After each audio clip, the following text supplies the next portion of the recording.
పూనకాల loading, మదపు టేనుగులను కుంకీలతో తరిమేసినట్టు రాజకీయ మదపు టేనుగులను తరిమేయడంలో ఆయన పాత్ర మరవలేనిది. ఆయన మాట్లాడే ముందు దయచేసి విజ్ఞప్తి చేస్తున్నారు. పడిపోతుందా? చాలు చాలు, మీరందరూ బాగుండాలి కదా, మీరందరూ బాగుండాలి కదా. దిగుమని ప్లీజ్, జాగ్రత్తగా దిగి నా మాట దిగు. తర్వాత అబ్బాయికి వెనక తీసుకురండి, అబ్బాయి ఫోటో ఇద్దాం. నా దిగు, జాగ్రత్తగా దిగు, జాగ్రత్తగా దిగు.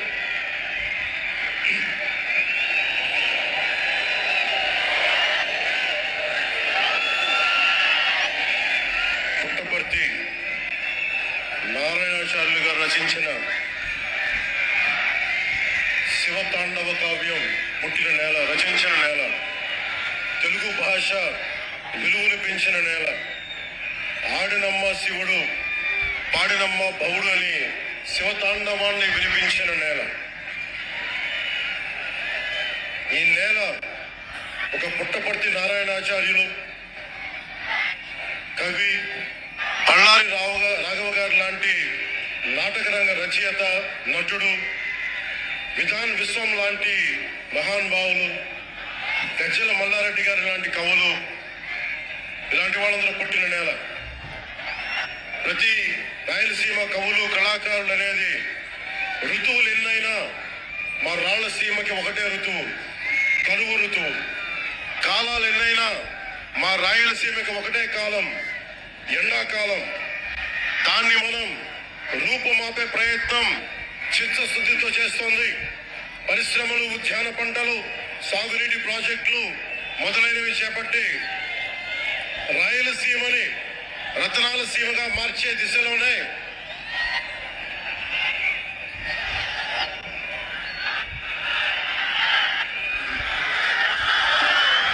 ఈ రోజున మేమందరం గౌరవ ముఖ్యమంత్రి గారి చంద్రబాబు నాయుడు గారి నాయకత్వంలో మేము ముందుకున్నాం. ఈ సూపర్ 6 కార్యక్రమం ఇన్ని వేల కోట్లు ఆర్థిక ఇబ్బందుల నుండి వీటన్నిటినీ ముందుకు తీసుకురాగలుగుతున్నామంటే మీ భవిష్యత్తు కోసం, యువత భవిష్యత్తు కోసం, మహిళల భవిష్యత్తు కోసం, ప్రతి ఆంధ్రప్రదేశ్ లో ఉన్న ప్రతి ఒక్కరూ బాగుండాలి, మీరు ఆనందంగా ఉండాలి. మనం మీరే అన్నారు, ఆ రోజు మేము అడిగాం, రాష్ట్రం బాగుండాలి, యద్భావం తద్భవతి. మీరు ఎలా ఆలోచించారో మేమందరం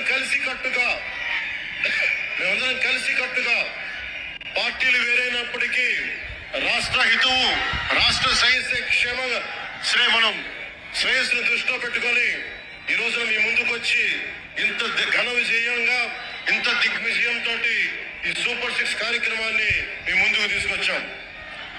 దీని సూపర్ 6 కార్యక్రమానికి సంబంధించి భవిష్యత్తు రాయలసీమ వెనుకబాటుతనం గురించి, దానికి నీటి సౌకర్యాల గురించి, పారిశ్రామిక గురించి గౌరవ ముఖ్యమంత్రి గారు మాట్లాడతారు.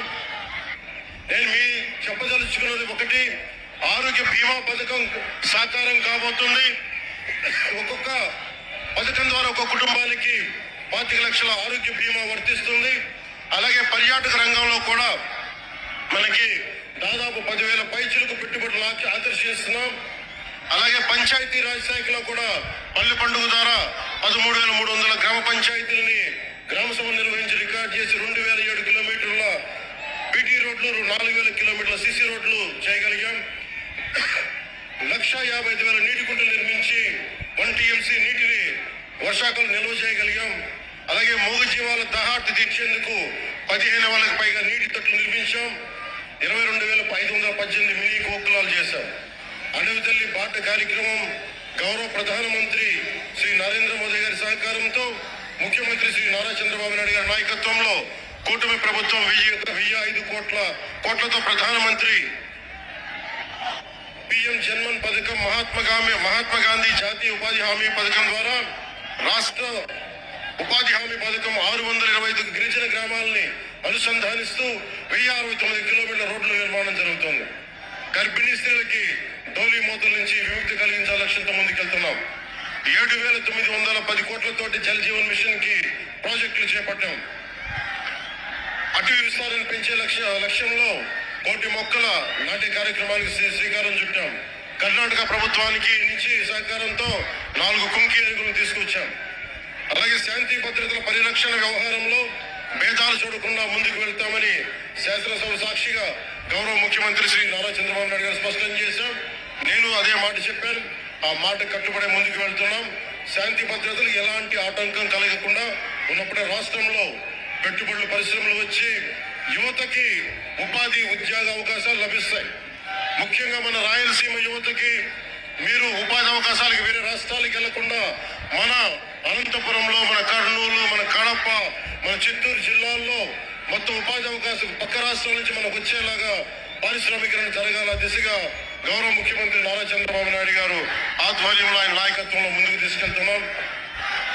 కూటమి ప్రభుత్వం ప్రతి అడుగులోనూ త్రికరణ శుద్ధితో పనిచేస్తుంది. గౌరవ ప్రధానమంత్రి శ్రీ నరేంద్ర మోదీ గారి వికసిత్ భారత్ విజన్ దిశగా గౌరవ ముఖ్యమంత్రి శ్రీ నారా చంద్రబాబు నాయుడు గారి నాయకత్వంలోని కూటమి ప్రభుత్వం ముందుకు సాగుతూ 2047 నాటికి ఆంధ్రప్రదేశ్ ని దేశంలో నెంబర్ 1 రాష్ట్రంగా తీర్చిదిద్దుతామని మీ అందరికీ తెలియజేసుకుంటూ జై భారత్, జై హింద్.